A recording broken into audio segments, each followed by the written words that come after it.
The humming of the Orion's gate station was a constant, soft thrum in the bones of everyone who lived there. Kim Jun felt it through the solace of his formal shoes as he walked the polished corridor. He was a tall man with a calm face, but his eyes, dark and watchful, missed nothing. The station was a wonder, a massive ring of metal and light where dozens of alien species mingled under the watch of the Galactic Council. To June, it was also a cage of polite smiles and hidden rules in a small observation room. Lee Soo-min stared at a data screen, her fingers flying over the controls. She was younger than June, her black hair tied back simply. Her job was to study the cultures of the council species, to understand their unspoken laws. Right now, she was listening. The official galactic feed was playing a council session. The insectoid Kivani delegate, a being of clicking mandibles and a hard, shiny shell, was speaking. The Resource Reallocation Act is not an act of aggression. The translated voice buzzed, smooth and logical. It is a necessity for optimal galactic efficiency. The world-designated GC-889, which the humans call New Eden, possesses biosphere compatibility factors crucial for Kivani larval development. The human agricultural presence there is quaint but inefficient. June entered the room silently and stood behind Soo-min.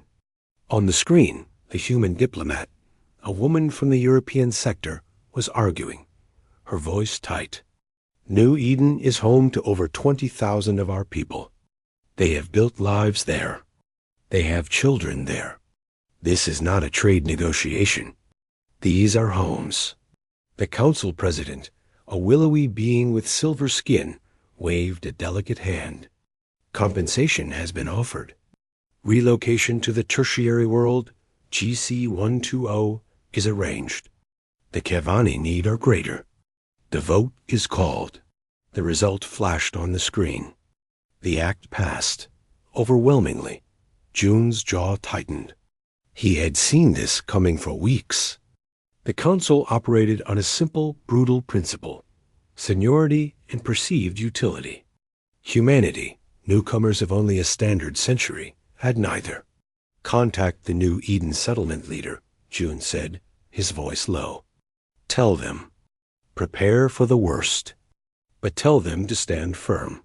We are still negotiating. Soo-min looked up at him. Negotiating? June, they just voted to throw our people off their own planet. The Kivani don't negotiate. They dictate. Then we find a new angle, June said. But the doubt was a cold stone in his stomach. 2 days later, the eviction fleet arrived at New Eden. June and Soo-min watched the live feed from a human observation satellite. The Kivani ships were like jagged black crystals, beautiful and terrifying. They settled over the main settlement, Prairie Heart. Human cargo shuttles, provided by the council, waited on the outskirts to take the colonists away. The initial process was cold but orderly. Then it happened. A group of colonists, mostly families with young children, refused to leave their community hall.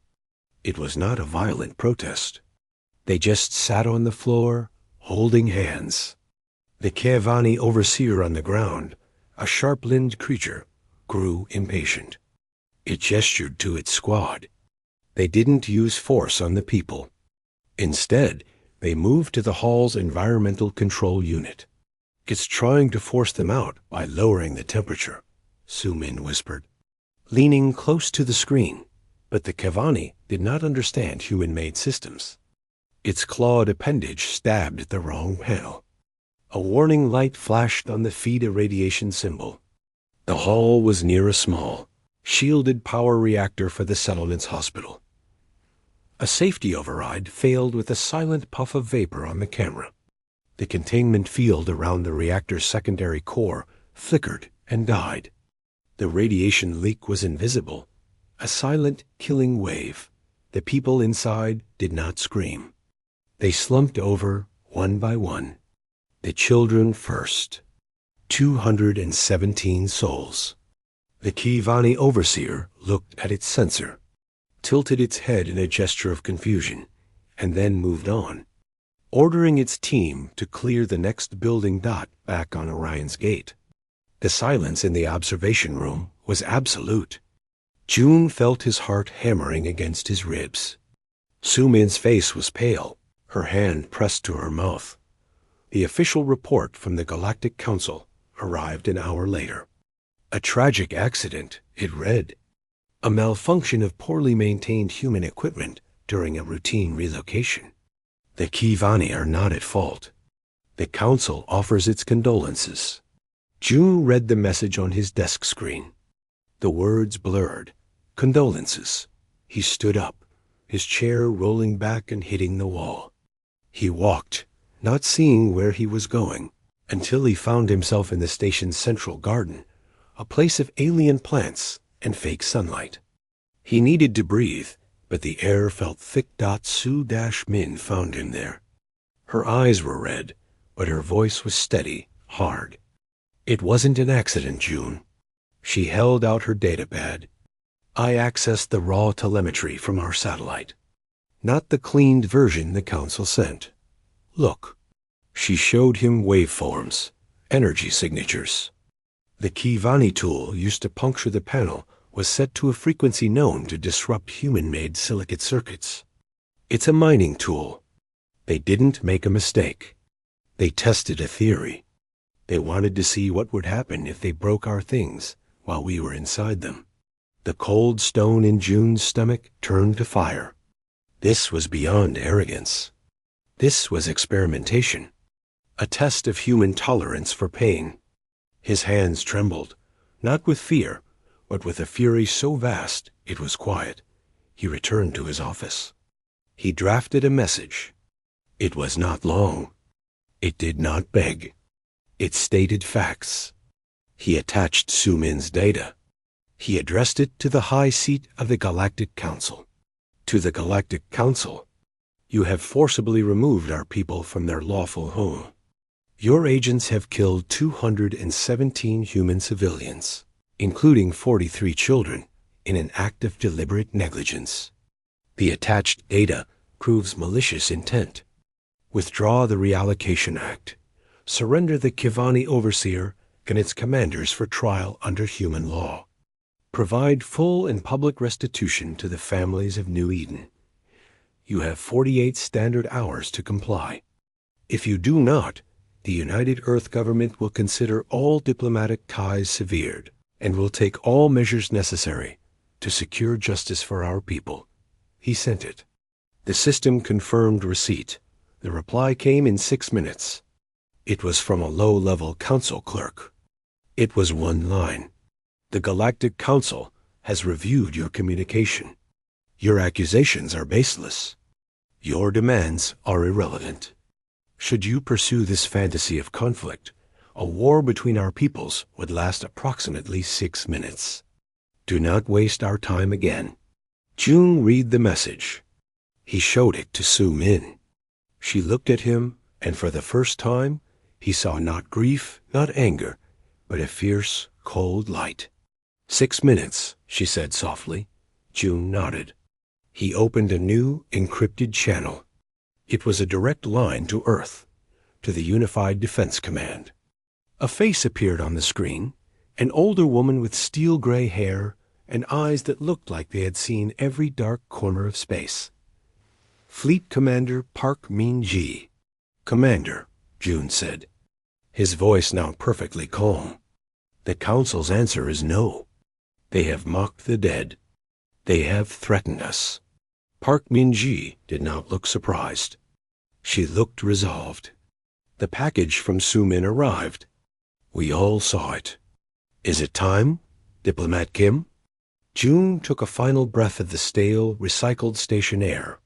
He thought of the children on New Eden who would never feel real sunlight again. He thought of the Kivani's tilted head of confusion. He thought of 6 minutes. Yes, Commander, he said. It is time. Tell the President to prepare the message. And tell our ships to get ready. The silence from human space was, at first, a relief to the Galactic Council. In the high chamber, the willowy silver-skinned president watched the reports come in. The human diplomat, Kim Jung, had not sent another angry message. The human research outpost on Orion's Gate was quiet. It was, the president decided, the calm of a child who had shouted itself out and was now sulking. The 6-minute war comment had been perhaps undiplomatic, but effective. It was a reminder of the natural order. On the bridge of the UST Daedalus, hidden in the magnetic shadow of Jupiter, Commander Park Min-ji felt no such calm. Her bridge was a hive of quiet activity. Officers spoke in low voices. Screens glowed with tactical data. Before her, a live holodisplay showed the Sol system. Hundreds of green dots blinked, each one a human vessel. Most were small, agile, and very new. "Status of Operation Falling Petals," she said. Her voice was flat, clear. "Phase 1 is complete, Commander," replied her tactical officer, a young man named Li Huan. His fingers danced over his console. "All civilian traffic has been recalled or diverted to shelter planets." The last deep space freighter, the Garden of Seongsan, docked at Mars orbital 10 minutes ago. The trade lanes are empty. Council observation posts? "They're watching our empty trade lanes, ma'am," Juan said, a faint, hard smile on his face. "They're not watching the dark." Operation Falling Petals was not an attack plan. It was a disappearance act. For decades, humanity had listened to the Galactic Council, adopted their standardized FTL drives, their communication protocols, their sensor tech. And for decades, human engineers had been quietly building something else. Not better, necessarily, just different. On Orion's Gate, Kim Jun and Lee Soo-min went through the motions. They attended a tedious meeting about waste reclamation quotas. They ate in the public gallery. They were the picture of defeated compliance. But in their eyes, a message passed between them. It was time. In his quarters, June opened a small, non-council datapad. A single word glowed on the screen. Now, across known space, it began.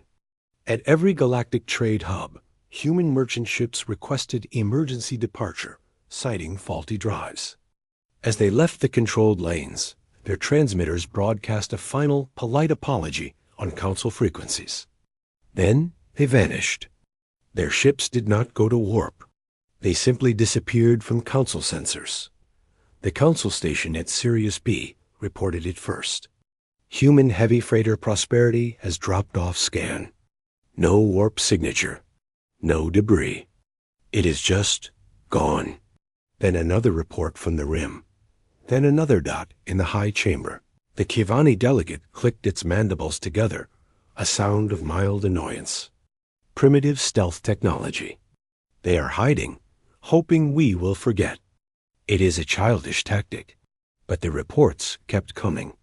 Not just of ships disappearing, but of human assets dissolving. Data was being withdrawn from public galactic archives. Small embassies were closing, the buildings left empty and clean. It was a total, silent withdrawal from the galactic community. For 24 hours, a council watched the void where humanity had been. A faint unease began to stir. This was not sulking. This was preparation. On the Daedalus, Park Min-ji received the final report. All human personnel are clear of council territory. All assets are withdrawn or scuttled. The path is clear. She took a deep breath. This was the moment. Not a shot had been fired. Not a law broken. Yet, she nodded to her communications officer. Open the channel. All frequencies. Universal translation broadcast. On Orion's Gate, every screen flickered. In the high chamber, the main display shifted from trade data to a simple image. Kim Jun sitting at a plain desk. He wore a simple black uniform. No medals, no insignia. His face was calm, but his eyes held the stillness of deep space. He spoke.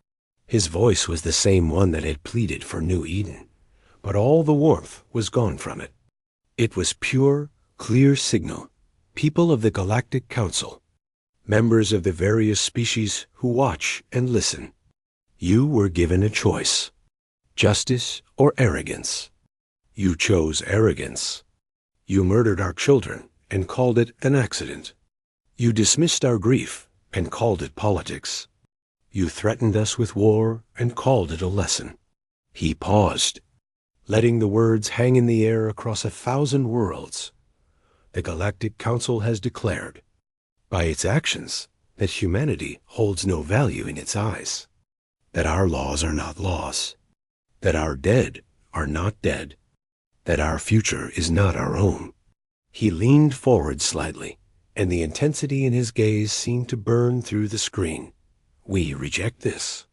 Therefore, as of this moment, by the authority of the unified Earth government and the will of its people, a state of war exists between humanity and the governing body of the Galactic Council. This is not a war for territory. It is not a war for resources. It is a war for a simple, forgotten concept: consequence. In the high chamber, the president stood up, silver skin flickering with alarm. How dare he? Cut that broadcast. But it was too late. It was on every channel, in every language. On the screen, Kim Jong gave a final, small nod. May you find mercy in your hearts, for we will show none until justice is served. The screen went black for 3 seconds. There was perfect silence across the galaxy. Then alarms began to scream. On the edge of council space, near the lush resort world of Lysandra, a patrol of 3 Kavani cruisers was floating peacefully. Their commander was reviewing the human broadcast with amusement. Theatrics. They will. A proximity alarm shrieked. On the sensor screen, 12 new contacts appeared, only 10,000 kilometers away. Impossible. Nothing could approach that close without being seen.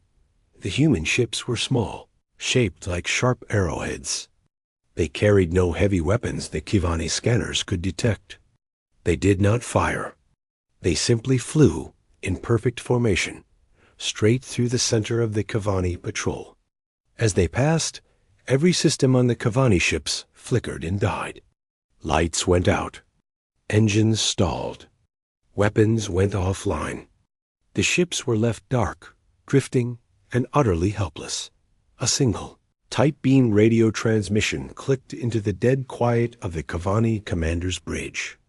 It was a human voice, young and calm.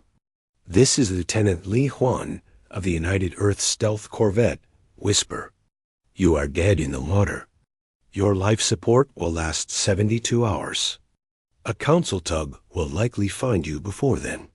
Have a nice day. And the human ships were gone, vanishing from sensors as if they had never been. The report that reached the high chamber was one of utter confusion. No damage, no casualties.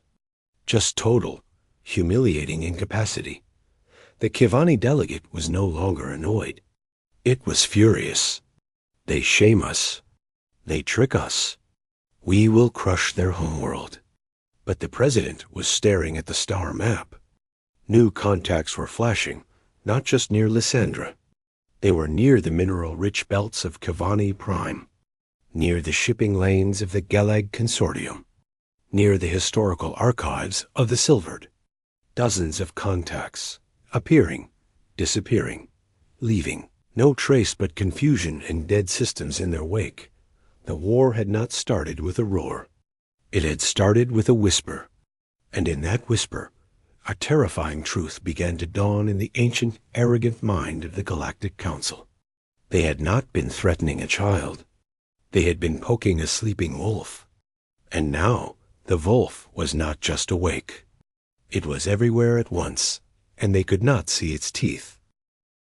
The Galactic Council's military response was exactly as their doctrine dictated: massive, showy, and slow. Grand fleets, comprised of towering Kivani dreadnoughts and glittering silvered cruisers, gathered at key hubs. They projected power. They expected humanity to meet this display with a desperate, doomed defense of their homeworld. They waited for a target. They missed the war entirely. Lieutenant Li Huan guided the Whisper through the silent dark. His ship was not invisible. It was quiet. Its hull was coated in a metamaterial that drank in sensor pings instead of reflecting them. Its engine was a cold ion drive, leaving no radiant heat trail. To the galactic sensors, it was a ghost, a momentary blip of cosmic dust. Huan's squadron, 5 other corvettes just like his, coasted toward their objective, the Galactic Council's primary communications relay, a massive station near the star Centauri B. It was the hub through which all official military and government traffic flowed. It was protected by a garrison of 20 heavy warships. Remember the briefing? Huan's voice was a whisper in his pilot's ears. We are not here to kill. We are here to cut the throat of their command. Ready the lures. 2 of the corvettes broke away. They activated small, old-style transmitters, broadcasting the faint, recognizable signature of a human scout ship. Instantly, the Guardian fleet stirred. 5 Kivani destroyers powered up and surged toward the signal, hungry for their first real engagement. Huan watched them go. Right on schedule. They chased the noise. Moved to Phase 2. The remaining 4 corvettes, including the Whisper, slid unseen through the gap in the defenses. They approached the giant relay station, a sprawling metal flower the size of a moon. It pulsed with light and data. Deploy packages. From each corvette, a dozen small pods, no bigger than a man, shot toward the station. They were not bombs. They were electronic warfare pods and shaped charge cutters. They attached to key communication spires and power conduits. Huan's weapons officer, a serious young woman named Choi Yunji, back on the carrier, initiated the sequence. There was no explosion. Instead, a cascade of electromagnetic pulses, tailored to Galactic Council system frequencies, rippled through the station. Every light on its surface went out. Then, a second later, backup power flickered on, but the data flow was gone, replaced by a looping, scrolling message in every council language. It read, "You are silenced. Justice has a voice. You will listen." Simultaneously, the shaped charges fired with surgical precision. They did not destroy. They severed. They cut the main trunk lines connecting the relay to the wider galactic network. The station was now an island, dark and mute. On the fleeing corvettes that had been the lure, the pilots saw the Guardian fleet suddenly turn, confused, as their own communications collapsed into static. Their job done, the 2 corvettes powered down their lures and slipped back into the dark, rejoining Huan. All packages delivered. All units retreat to Rally Point Delta, Huan said. Leave them their toys. They just don't get to talk with them anymore. Back in the Galactic High Chamber, the loss of the primary relay was a shock that reverberated deeper than any physical attack. The silvered president stared at the dead main screen. Reports now trickled in via slow courier ships. The human fleet had not been seen. No grand battle had been lost. Yet their most secure node was blind and dumb. It was an impossible humiliation. Meanwhile, on the garden world of Lysandra, the true nature of the human war unfolded. Lysandra was a client world, its beautiful beaches and forests owned by a consortium of Kivani nobles. The native Lysandrans, gentle amphibious beings, served as caretakers. In a hidden valley, there was also a labor camp. It held a few hundred human prisoners taken from fringe colonies before the war, and dissidents from other species. Sergeant Choi Yun-ji landed her squad under the cover of a planetary storm. The rain was warm and thick. Her Marines moved in perfect sync, clad in armor that blurred with the surrounding foliage. Their intel was precise. The camp was guarded by a detachment of Kivani overseers and automated plasma turrets.eung did not assault the main gate. Her team used compact sonic emitters to set the resonant frequency of the perimeter fence. With a low hum, a 30-meter section of the fence dissolved into dust. They flowed inside. The battle, if it could be called that, lasted 40 seconds. The humans used neural disruption pulses and adhesive foam rounds. Kivani guards slumped over, unconscious, trapped in sticky nets. The plasma turrets were hacked via backdoor in their simple software and turned to face the empty. Wilderness.eun-G found the camp's control room. The head overseer, a fat Kivani, was frantically trying to send a distress call. She shot the console with a sparking EMP round. Then she looked at the creature, her faceplate retracting to show her calm, human face. "The camp is liberated," she said, her translator emitting the clicks and whistles of Kivani's speech. "Do not resist." The prisoners were freed. Humans, Lysandrins, a few bedraggled Gallic miners. They stared in disbelief as the human Marines handed them supplies, maps, and access codes for a hidden transport ship in the hills.eung had her Marines gather the disarmed. Conscious Kivani guards in the center of the compound. She stood before them. A small holographic recorder floated by her shoulder. "You will be left here," she announced, her voice carrying in the rainy air. "Your weapons are disabled. Your comms are jammed. A Lysandan relief vessel will find you in 2 days. You will tell them, and you will tell your masters, what happened here." She paused, letting the translator do its work. The Kivani stared, their compound eyes wide with confusion and fear. "Tell them that humans do not just destroy," Yoon-Ji said, her words simple and heavy. "We protect. We protect our own, and we protect those who cannot protect themselves. Your war is with our government. Our war is with your cruelty. Remember that." She turned and left them there, standing in the mud. Her squad and the freed prisoners vanished into the Lysandran jungle. When the relief ship finally arrived, they found only the baffled guards and an empty camp. The story spread, faster than any official report. Across the galaxy, the pattern repeated. A key council refinery would find its production halted, not by sabotage, but by every single one of its robotic workers simultaneously deciding to recalibrate for 1,000 hours. A banking world would see its financial records publicly scrambled, revealing hidden corruption before being neatly restored. A propaganda broadcast would be interrupted for exactly 10 seconds by images of the children of New Eden, then return as if nothing happened. The Galactic Council fleets swept through human-claimed space, only to find empty planets, stripped clean of anything valuable and polite. Pre-recorded messages welcoming them. "Thank you for visiting. Please enjoy the scenic emptiness. We have moved." The Kivani delegate in the high chamber was apoplectic. "They are cowards. They refuse to face us." But the older, wiser silvered president felt a cold dread. They were not fighting a military. They were fighting a concept. A virus of doubt.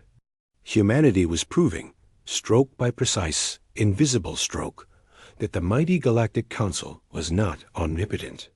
It was slow. It was stupid. It was cruel. And it could be made to look that way in front of the entire galaxy. The Council's greatest weapon had always been its aura of inevitable authority. Humanity was not shattering that authority with a hammer. They were dissolving it with acid, drop by calculated drop. And for the first time in a millennium, the rulers of the galaxy felt the ground beneath their feet become soft and uncertain. The war had a front line, but they could not find it. The enemy had a face, but it kept changing. And the objective was not their defeat, but their utter, public embarrassment. It was a form of warfare they had no name for, and no defense against. The cracks in the Galactic Council's foundation began to widen, not from hammer blows, but from the relentless drip of truth. The story of Lysandra, of the human marines who freed the prisoners and left the guards in the mud, spread through the lower decks of starships and the worker castes of 100 worlds. It was a story told in whispers. A dangerous, hopeful little flame, Kim June, now operating from a hidden mobile command post, saw the reports. Not just military reports, but social ones. Data traffic on subnetworks showed a spike in queries about human history, human philosophy. The words justice and consequence were being translated and discussed in alien forums. The Council's attempt to paint humanity as chaotic barbarians was failing. They were being seen, instead, as precise and principled. Dangerous, but with a cause. It was time to turn the flame into a fire. June requested a meeting. Not with the Council, but with 2 specific delegations whose petitions for fair treatment had been ignored for centuries. The Sil, a reptilian species used for heavy labor, and the Mora, aquatic beings whose ocean worlds were slowly being poisoned by galactic mining. The meeting place was a barren asteroid in unclaimed space. The Sil ship was a bulky, functional craft. The Mora vessel was a graceful, fluid shape surrounded by a bubble of water. June met them via hologram, his image projected in their respective chambers. He spoke plainly, with no council pomp. "The Galactic Council tells you this war is our problem," he began. "They are wrong.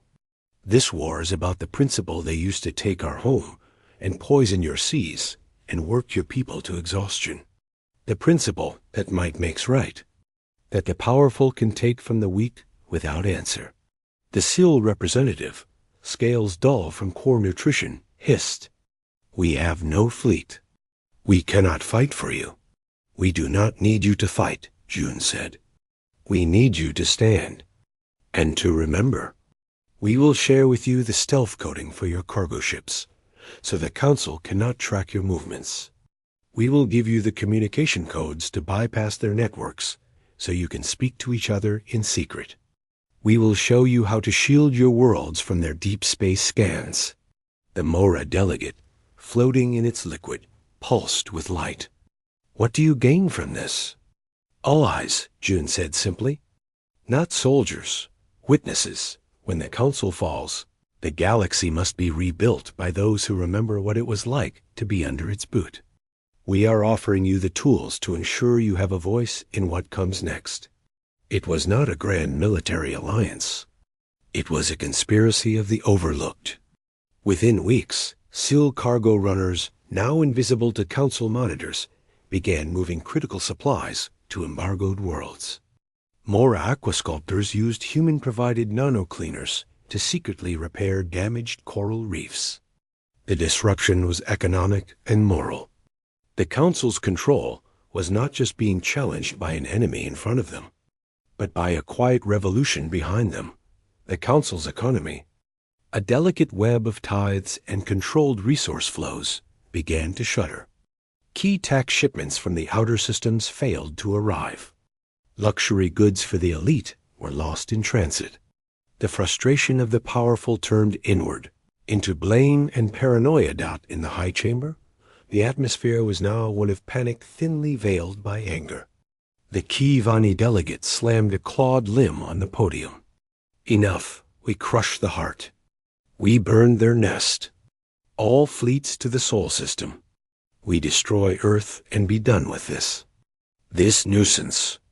The silvered president, who had slept little, saw the desperation in the move. It was a brute solution. But the pressure from the other senior species was too great. The Council needed a victory, a simple, brutal, visible one. They needed to see human cities burn to feel safe again. Reluctantly, the order was given. The Grand Armada assembled. It was the largest fleet seen in 500 years. Hundreds of capital ships, thousands of escorts. A force designed to reduce a world to glowing ash in minutes. They moved toward Sol, a glittering, terrible wave of metal and fire. They broadcast their approach on all channels, a show of inevitable force. Surrender or be annihilated. On the bridge of the UST Daedalus, Commander Park Min-ji watched the Armada's approach on the hologram. The sheer size of it was meant to be terrifying. It was. But it was also exactly what she and her strategists had hoped for. "They have taken the bait," she said, her voice cool. "All units assume positions. Activate the garden."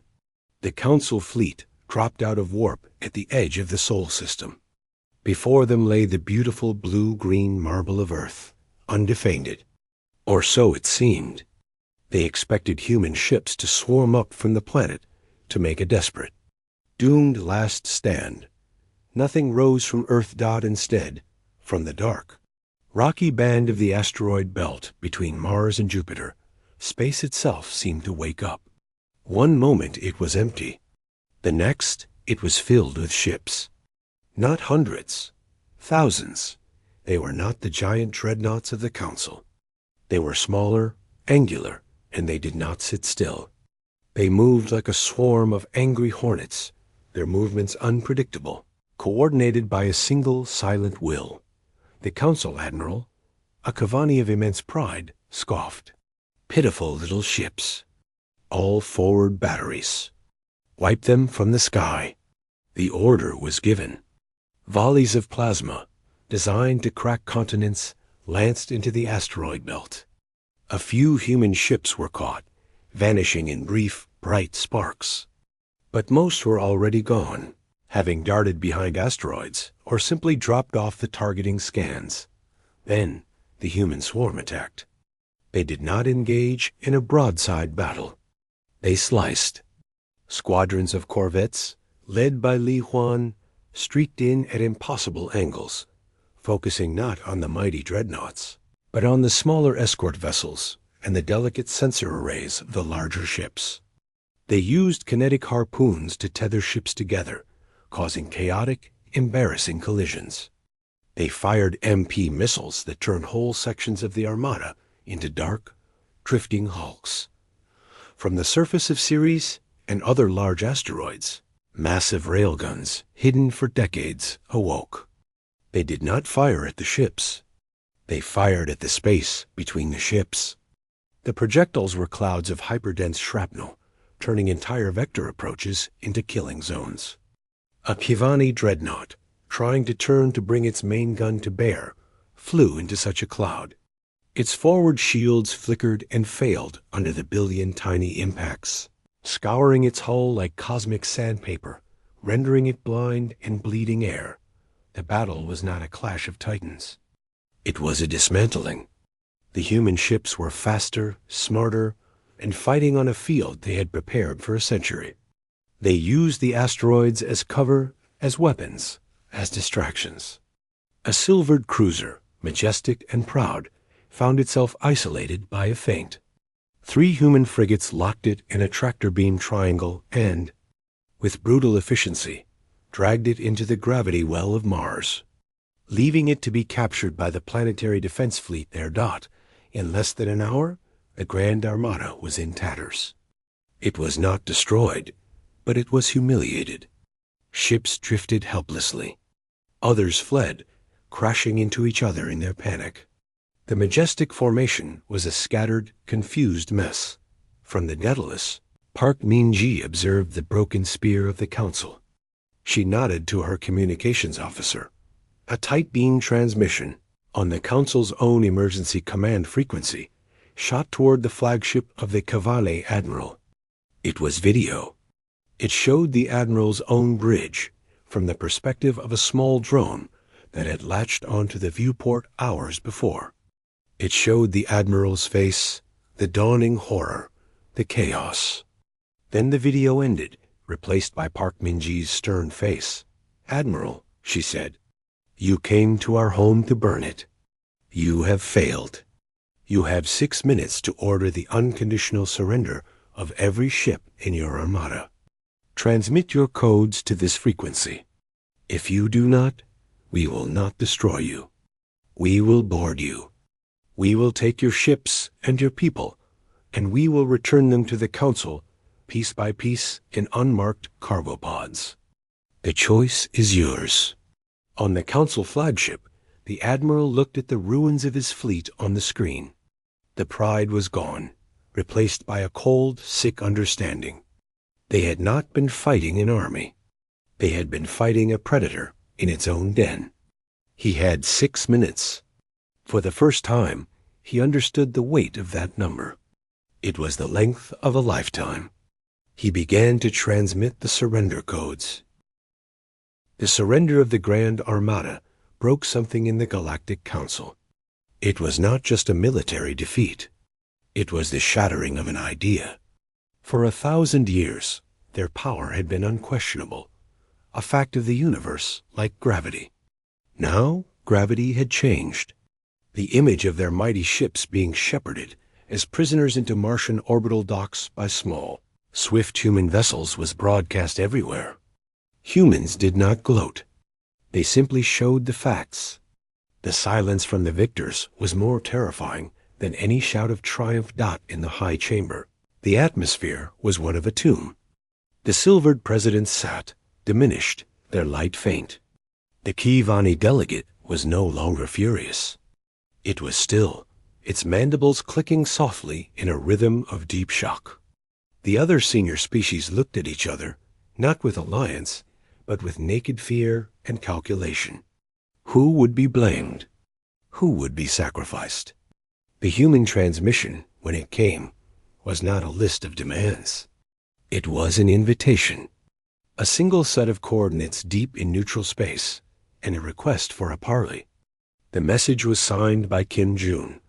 It stated that the human fleet would stand down, and the captured crews would be treated humanely, pending the outcome of the meeting. No tricks, no stealth. Just talk. They had no choice but to accept. The council delegation arrived in a single unarmed shuttle. The meeting room was aboard a large human carrier, the UST Justice. It was a plain, functional space. No banners, no symbols of conquest. On one side of a simple table sat the council's ruling triumvirate, the silvered president, the Kivani delegate, and the elder of the Galactic consortium. They looked ancient and frail. On the other side sat 3 humans. Kim June, his face a mask of calm exhaustion. Lee Soo-min, with a data core on the table before her. And Commander Park Min-ji, in her crisp uniform, her hands resting lightly on the table. She had not come to negotiate. She had come to witness. June spoke first. You are here because you lost a war you started. But we did not bring you here to surrender to us. The Kivani delegate stirred. You wish to take the throne, to become the new council. Park Min-ji made a small, dismissive sound. We don't want your chair. It's broken. June nodded. Your system is broken. It is built on the principle that age and power grant the right to take, that the suffering of the few is acceptable for the comfort of the many. New Eden proved you will kill children for convenience. That ends today. The silvered president's voice was a thin whisper. What is your alternative? Chaos? Soo-min tapped her data core. It projected a document into the air. A charter. A galactic union. Membership based on agreement to laws, not on age. A central court with judges from many species, including yours, to interpret those laws. Resources allocated by need and agreement, not by decree. Defensive mutual aid, not offensive empire. You would let us help make the rules? The Gallic elder asked, stunned. You will follow the rules, Park Min-ji stated bluntly. Like everyone else. The first case before the new court will be the incident at New Eden. The Kivani, overseers and the commanders who gave the order, will stand trial. The evidence, she said, glancing at Soo-min, is very clear. The Kivani delegate seemed to shrink. This was the true victory, it realized. Not its death, but its judgment. Its everlasting shame in the public record. A discussion lasted hours. The humans were firm, but not cruel. They made concessions on timelines, on transition periods, but none on the core principles: justice, equality before the law, and the absolute right of a species to self-determination. Finally, the silvered president, looking as if a great weight had been lifted and replaced with a heavier, different one, agreed. The others, defeated and out of options, followed Dot as the council delegates were led away. June let out a long, slow breath. The war was over. Weeks later, a formal signing ceremony took place on the rebuilt Orion's Gate. The station was full again, but the mood was different. There were humans, yes, but also Syl and Mora, and delegates from dozens of minor species who had never been allowed a voice before. The old council emblem was gone. Lee Su-min stood before the assembled galaxy. She held no weapon, only the data core that contained the truth of how it all began. Her voice was steady. You thought our emotions made us weak. You were wrong. Our love for our children made us strong. Our anger at injustice made us focused. You thought our short lives made us impatient. You were wrong. They made us relentless. We do not have centuries to wait for change.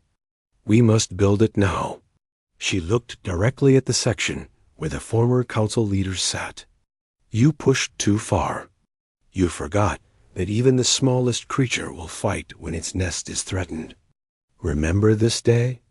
Not as the day you were defeated, but as the day you were reminded that power must have purpose. And that purpose must be justice. She stepped back. The new Galactic Union Charter was ratified. It was not a perfect document, but it was a start. Later, Kim June and Lee Su-min stood in an observation lounge, looking out at the stars. The nebula where New Eden once hung was a faint smudge of light. Do you think it will last? Su-min asked quietly. June watched a human supply ship, flanked by a Syl freighter and a Mora aquaskipper, glide past the viewport. They were heading out to help rebuild a world scarred by Kivani mining. No system lasts forever, June said. But we have planted a seed. The idea that you cannot simply take what you want because you are stronger. That every life has value. It's a fragile idea. It will need to be protected. But now, we are not the only ones who believe it. He turned to her. We showed them what happens when you push humanity to war. Now, let's show them what happens when you invite humanity to build peace. Su-min smiled, a real smile for the first time in a long time. Outside, the ships moved in the quiet dark, no longer hiding, their lights clear and bright against the endless night. The lesson had been learned. The galaxy had realized, too late, what it meant to go too far. And in that realization, a new, more careful future had begun.